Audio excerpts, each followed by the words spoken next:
doing out there. They're going to be about Dillon Brooks, the scapegoat out of Memphis. They don't want him back. They don't want to do with him. You know, he called LeBron James old. And LeBron James, the Lakers won last night. It was mainly because Anthony Davis had some moments against Golden State.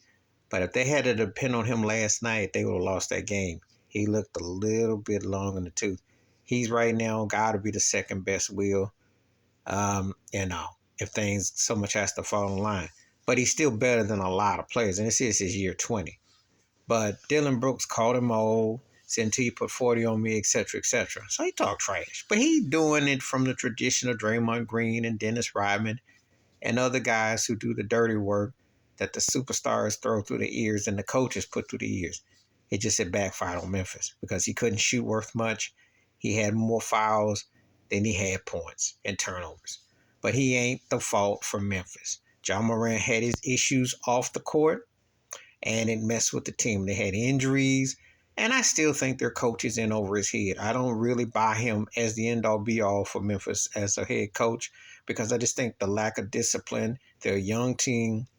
They're smug, arrogant, and, full of themselves, talking about a dynasty where you got to win something first. Being a casualty in the first or second round is not a dynasty.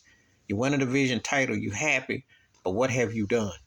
Ja Morant has superstar ability, but he has to have the discipline and also learn how to, shoot more outside shots, use your teammates wisely, prepare yourself.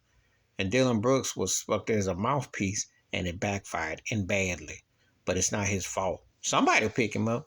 Shoot, don't even be surprised the Lakers pick him up. Somebody will pick him up.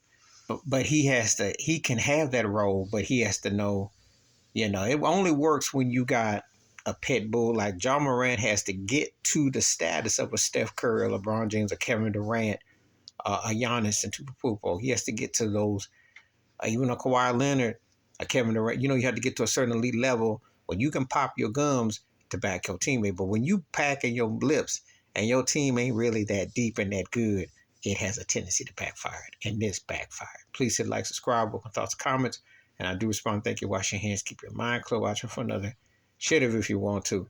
And as wrong as Dillon Brooks is, Memphis is even wronger because he's their scapegoat for their underachieving selves. And they got a lot of blame to go around. And it starts with the head coach. I'm out.